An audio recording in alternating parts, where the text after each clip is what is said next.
Et nous sommes de retour au plateau pour la suite de cette émission. Après le journal, nous retrouvons nos invités Prosper Aboklou, journaliste et analyste politique, et Samir Orosama, juriste et président de l'ICJVE, Initiative citoyenne des jeunes, la voix des enfants. Avec eux, nous abordons notre troisième sujet. Nous parlons à présent du Bénin, les ravisseurs de Steve Amoussou, condamnés par la CRIET. La Cour de répression des infractions économiques et du terrorisme CRIET au Bénin a entendu ce mardi et donc les accusés dans cette affaire Steve Amoussou, et dans cette affaire d'enlèvement de ce monsieur Alomé. L'affaire est à analyser à deux niveaux, puisque les faits qui lui sont reprochés, c'est-à-dire les faits qui sont reprochés à Steve Amoussou, seront jugés par la justice en octobre prochain, mais en attendant, c'est la plainte contre les ravisseurs qui a été jugée par la Cour de répression des infractions économiques et du terrorisme.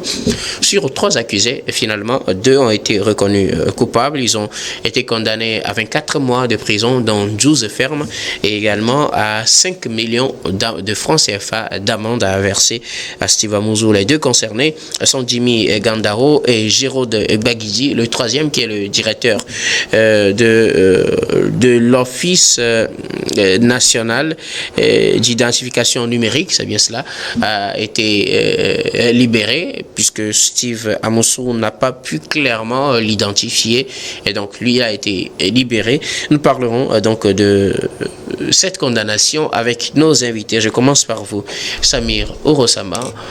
24 mois de prison, dont 12 fermes, pour avoir enlevé Steve Amoussou. Il a décrit le scénario de son enlèvement, toutes les agressions qu'il a subies jusqu'à son arrivée au Bénin.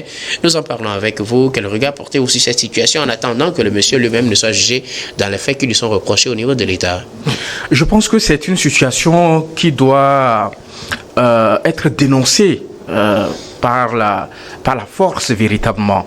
Ce qui s'est passé dans cette histoire, c'est une honte pour la justice béninoise. Je pense que dans un état de droit, dans un état qui aspire à la séparation de pouvoirs, à l'indépendance de la justice, ces choses ne doivent pas se produire. Comment est-ce qu'on peut se comporter comme un État voyou véritablement? Comment est-ce qu'on peut commanditer l'enlèvement d'un paisible citoyen? S'il vous plaît. Comment est-ce qu'on peut jusque-là, si vous avez suivi le déroulé des faits, l'un des accusés, pour le moment, l'État béninois n'est pas encore officiellement accusé comme étant celui qui a commandité les faits. On dit que c'est quelqu'un qui a appelé d'Indonésie, qui a promis des sommes pour aller enlever quelqu'un. Monsieur Guillaume, on attendra d'être situé, d'avoir la responsabilité de l'État béninois. Je pense véritablement. Je préfère que vous puissiez continuer. Sans pour le moment, sans qu'on ait des faits palpables. Moi, je pense véritablement que dans de telles conditions, lorsque vous devez de l'argent à quelqu'un, lorsque vous réclamez une créance, nous savons dans un état de droit les voies et moyens qui existent pour permettre à ce que vous puissiez recouvrir votre avoir. Justement.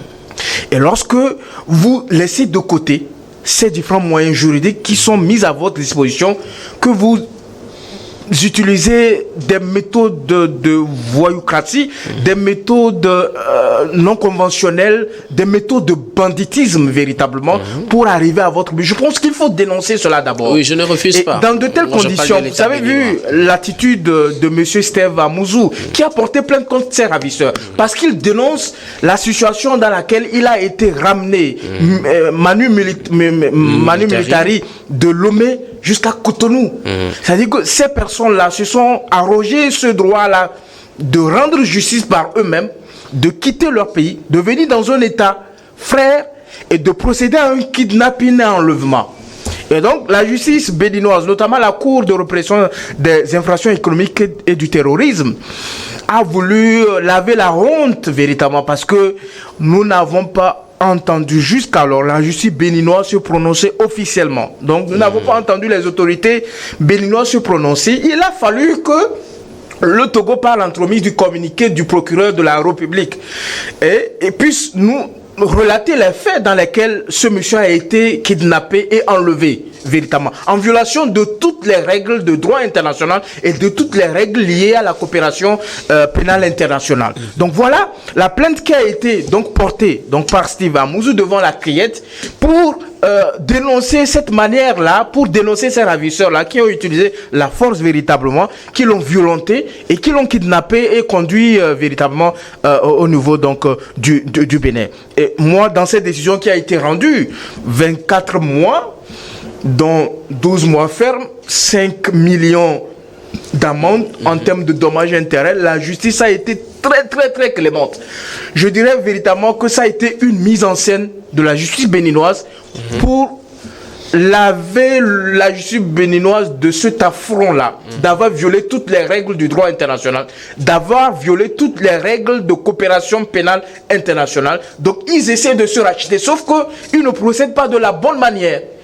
Ils ne procèdent pas de la bonne manière parce que les conditions d'arrestation du sieur Steve Amouzou ne sont pas passées dans de bonnes conditions, ne sont pas passées dans le respect donc du principe constitutionnel qui est la présomption d'innocence, ne sont pas passées dans les conditions du respect des règles de procédure civile véritablement. Donc en réalité, lorsque la plainte qui a été portée par Steve Amouzou contre ses ravisseurs a été vidée, je pense que la justice, pour véritablement redorer l'honneur, doit libérer monsieur Steve Amouzou. Il ne doit pas le détenir parce que cette détention est une détention arbitraire. Elle n'est pas une prévention, une détention préventive. Elle est une détention arbitraire. C'est seule la justice qui détermine s'il faut aller chercher X ou Y. Vous voyez les conditions? Est-ce que la justice béninoise a ordonné à ce qu'on puisse aller chercher M. Steve Amouzou? Apparemment non, puisqu'elle ne s'est pas prononcée. Exactement. Est-ce que la justice béninoise a émis un mandat d'arrêt international contre le sieur Steve Amouzou? Non. Est-ce que la justice béninoise a délivré une convocation à M. Steve Amouzou et dans les jours qui ont suivi, M. Steve Amouzou ne s'est pas présenté devant la justice? Non. Ça veut dire qu'en réalité, les conditions dans lesquelles le monsieur a été arrêté, bon, on ne dirait pas une arrestation, on dirait un kidnapping, un enlèvement, ne sont pas de nature à garantir, comment l'appelle-t-on, l'équitabilité d'une justice. Déjà, les bases sont faussées. L'audience qui est prévue le 7 octobre, je me demande dans quelles conditions ça va être mené véritablement. Non seulement ils retiennent des chefs d'accusation fantaisistes, d'outrage au chef de l'État, de diffamation, de dénonciation calomnieuse, ainsi que de la provocation à la rébellion et la diffusion des fausses informations sur les réseaux sociaux. Moi, je ne comprends pas véritablement qu'est-ce qu'il reproche véritablement. Le juge, il s'est assis dans son bureau, il a pondu ces infractions-là, et ces chefs d'accusation, il a notifié véritablement. Je pense vivement, le 7 octobre, nous attendons le conseil de M. Steve Amouzou sur non seulement le respect de la forme, parce que dans une procédure judiciaire, il y a deux aspects à respecter, la forme et le fond. Si la forme qui doit pouvoir être réuni, qui doit pouvoir être respecté, n'est pas respecté, je pense que ça ne permet pas d'écouter le présumé auteur donc de tout ce qu'on l'accuse. On ne peut pas l'écouter à fond et ce serait de son droit de ne pas véritablement se prononcer. Et je pense que les deux personnes qui ont été condamnées à 24 mois de prison, dont 18 mois ferme, c'est une clémence de la justice. 5 millions d'amende pour dommages et intérêts, c'est une clémence.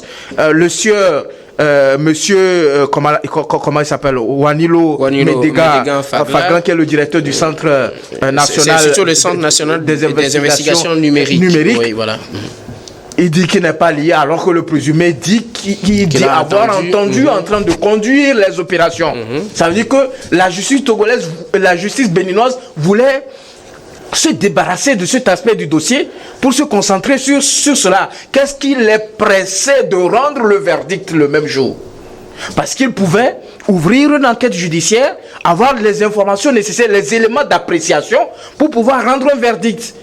Vous convoquez le monsieur, porte une plainte, vous convoquez les prévenus, vous convoquez le monsieur, vous écoutez le monsieur, vous écoutez les prévenus qui disent... Ils ont plaidé non coupables, c'est tout à fait normal. Oui, ils ont plaidé non coupables, qui ne sont ni liés de près ou de loin à cette histoire. Mais maintenant, si vous n'êtes pas liés de loin ou de près à cette histoire, qui sont ceux qui sont venus enlever, kidnapper et enlever le sieur Steve Amouzou? Je pense que la justice devrait approfondir le dossier, aller chercher les coupables dans cette affaire pour donner une décision exemplaire à ceux qui s'hasarderaient de se comporter comme ça dans un pays démocratique, dans un pays qui aspire à renforcer son état de droit, comme des voyous, comme des bandits véritablement, et salir l'image ou la réputation de la justice togolaise qu'on considère avoir évolué avec l'arrivée de M. Talon. Mais la justice béninoise alors? Bien sûr, la justice béninoise, sauf que avec tout ce qui s'est passé, on s'interroge véritablement, parce qu'on donne raison à ces hommes politiques qui ont décrié, à ces hommes de la société civile qui ont décrié au Bénin que la justice est aux bottes donc du président Talon. Il en fait ce qu'il veut, il peut se lever un beau matin, l'utiliser à des fins personnelles, il se lève un matin lorsque la tête de quelqu'un ne lui plaît pas, il invente des infractions, on colle ça à ce monsieur, et l'instrument qu'il a créé par excellence pour en découdre avec tous ceux qui sont contre lui, tous ceux qui se mettraient sur son chemin, c'est la Criette. Elle-même, elle est décriée depuis de longues années comme étant une juridiction mise en place essentiellement par M. Patrice Talon pour en découdre avec ses opposants, avec ceux qui oseront critiquer sa gouvernance donc, du pays. Merci beaucoup à vous, Samir. Je reviendrai à vous tout à l'heure si on a encore beaucoup plus de temps.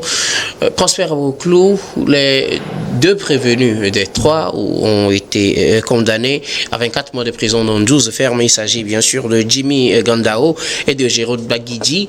Le 3e, le directeur du Centre national des investigations numériques, lui a été relaxé puisque Steve n'a pas pu réellement prouver que c'était effectivement lui la 3e personne. Il a porté plainte donc contre ses ravisseurs. Et voilà donc la condamnation. Il doit payer également 5 millions de francs CFA d'amende. Oui, je crois qu'on est dans un imbroglio juridique inextricable qui vraiment n'a ni queue ni tête, parce que là-dessus, comme Samir l'a dit tout à l'heure, si tant est que quelqu'un porte plainte pour enlèvement, kidnapping, voyoucratie, il faut quand même le dire, et on le garde pour des chefs d'accusation. Il est inculpé lui et finalement on juge ses ravisseurs. Alors à se dire, est-ce qu'on met le charrue, la charrue plutôt devant le bœuf ou bien le bœuf devant la charrue? La question reste là pour moi, parce que depuis alors, pour vous, si la justice ne cherchait pas Steve Amoussou, vu que on l'a ramené, on devait le libérer? Franchement, parce que là-dessus, Sabi l'a expliqué tout à l'heure, il y a des moyens conventionnels par lesquels on arrête quelqu'un. Il y a la convocation, il y a les mandats d'arrêt qui sont émis, il y a d'autres formes de pratiques par lesquelles on arrête quelqu'un lorsqu'il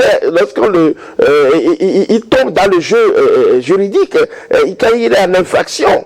Maintenant que cette voie normale n'est pas acceptée selon les conventions internationales, on garde la personne avec des chefs d'application précises et puis on juge ceux qui l'ont arrêté, l'ont kidnappé. C'est fait pour moi, est-ce qu'on peut dire même 2 poids 2 mesures? C'est de l'imbroglio, on ne comprend pas.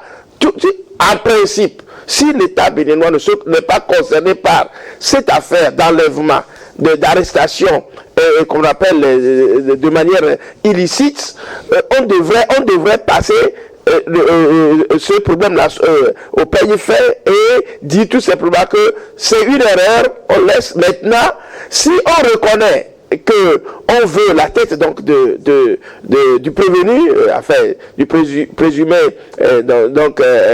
coupable, on ne met maintenant, on passe par les voies normales pour pouvoir l'arrêter. On demande par exemple au Togo, s'il réside au Togo comme on vient de le chercher ici, on demande à la justice togolaise, bon, même si notre constitution ne prévoit pas, bon, on peut toujours passer par des moyens diplomatiques compte tenu de l'ampleur de l'accusation. Maintenant que la personne porte plainte parce qu'il a été enlevé illicitement, donc derrière, on le cherchait. Si c'est ça, donc pour moi, tout est vicié.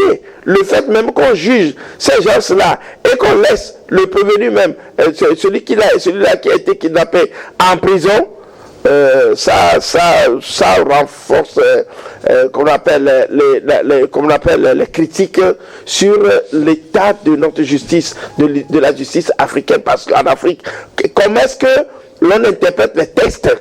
Les textes sont-ils plutôt interprétés dans les normes? Non. Donc pour moi aujourd'hui, condamner quelqu'un pour 12 mois ferme, 12 mois de sursis, et puis 5 millions d'amende pour ça, bon, c'est 5 millions-là qui va le payer, c'est l'État béninois même qui va verser cet argent-là, parce que on est parti sur un terrain où on a fomenté des coups qui ont été mal ficelés. C'est tout simplement ça. C'est mal ficelé. Ce qui veut dire que, à l'époque, la CRIET cherchait vraiment M. Stevie Amouzou. Si on ne le cherchait pas, peut-être, on devrait, pour moi, le libérer carrément et recommencer la procédure. Mais comme on ne le fait pas, ce jugement-là, c'est une parodie de justice, c'est un camouflage, justement pour dire que bon, on n'est pas dedans, parce que on dit chez nous, si vous ne voulez pas manger de la viande, la chair du bœuf, parce qu'il contient du sang, on évite de le couper avec les dents, parce que le faisant, vous l'avez mangé. Donc pour moi aujourd'hui, il y a c'est-à-dire qu'un camouflage systématique que la justice béninoise vient de faire, et ça, je la condamne justement, parce que il ne fallait pas juger ces gens-là et laisser Stevie Amouzou en prison pour prévoir son jugement pour le 7 octobre. Merci beaucoup. Je rappelle que son procès, ce n'est pas pour la plainte portée contre ses ravisseurs, oui, c'est pour des faits qui sont reprochés, justement. Parce qu'il y a des chefs d'accusation qui sont portés contre lui. Justement, voilà. On se demande quand est-ce que ces chefs d'accusation sont portés contre lui. Je reviens à vous, Samir, vous vouliez dire quelque chose rapidement. Bien évidemment, je pense que la personne comme prétend avoir commandité l'enlèvement et le kidnapping de M. Steve Amouzou à Lomé doit être poursuivi. Il dit qu'il a donné, que M. Steve Amouzou lui a escroqué 10 millions. Mais si vous faites fi de tous les outils juridiques que l'État met à votre disposition pour recouvrer votre créance, et vous choisissez la voie de la voyoucratie, la voie du banditisme pour vous faire vous-même justice, je pense que vous devez être écouté dans l'affaire. Et vous devez également subir la rigueur de la loi. Le deuxième aspect, l'infraction a été commise où? L'infraction du kidnapping, de l'enlèvement a été commise où? Sur le sol togolais. Donc, en droit pénal, il y a ce qu'on appelle la territorialité de l'infraction posée. Donc, en réalité, le procureur de la République a déjà ouvert une information judiciaire contre ces présumés. Nous avons identifié clairement ces personnes-là qui sont venues kidnapper et enlever M. Steve Amouzou sur le territoire togolais. Et dans cette affaire, il y a déjà 2 personnes qui croupissent déjà en prison parce que leur culpabilité a été établie et que le juge d'instruction a émis un mandat de dépôt contre ces 2 personnes, une béninoise résidant et puis un étudiant dans ce sens-là. Je pense véritablement que le mandat d'arrêt international qui a été lancé par la justice togolaise, notamment le procureur de la justice togolaise, je pense que l'affaire est déjà pendante au niveau de la justice togolaise. Il ne fallait pas, qu'il fallait plutôt les amener au Togo? Absolument, où il fallait faire ce qu'on appelle une coopération judiciaire. Puisque M. Steve Amouzou, c'est un béninois. Donc, la coopération judiciaire aurait permis à ce que la justice togolaise donne l'autorisation à la justice béninoise de juger M. Steve Amouzou, parce que il est béninois, donc il peut également, avec les arrangements des 2 justices, être jugé. Sauf que la justice le mandat a été lancé contre ses ravisseurs. Absolument, parce que nous la justice togolaise les a identifiés. Le SRIC a mené des enquêtes et a permis de les identifier clairement. Donc nous savons ceux qui sont venus commettre cette forfaiture-là. Donc ça veut dire que dans en l'état actuel des choses, on sent la non-coopération de la justice béninoise. La justice béninoise ne veut pas coopérer dans cette histoire-là et ils veulent camoufler l'affaire parce qu'en réalité, ceux qui sont derrière le kidnapping et l'enlèvement, c'est les autorités béninoises. Donc il fallait trouver ce qu'on appelle des boucs émissaires. Donc les boucs émissaires aujourd'hui, c'est les 2 là qui ont été reconnus coupables et celui-là qui a été relaxé, qu'on juge qui a un peu de doute, il n'arrive pas à identifier l'identité. Quoi qu'on dise, je pense que nos pays ne méritent pas ces pratiques-là anti-légales, ces pratiques-là d'ancien temps, véritablement. Nous devons faire en sorte que nos justices soient des justices modèles. Nous devons, ces hommes de justice, ces hommes qui contribuent donc au rétablissement donc de la vérité, doivent faire en sorte que ils puissent incarner la vérité, l'intégrité, qu'ils puissent respecter les règles que nous nous dotons véritablement. Et cette situation, non seulement n'honore pas la justice béninoise, mais vient encore renforcer ce malentendu, cette incompréhension qui existe depuis quelque temps entre le Bénin et le Togo. Merci beaucoup à vous tous pour vos contributions. Nous allons marquer une nouvelle pause, puis on reviendra pour la dernière partie de cette émission, dernière partie que nous allons bien évidemment consacrer au Togo.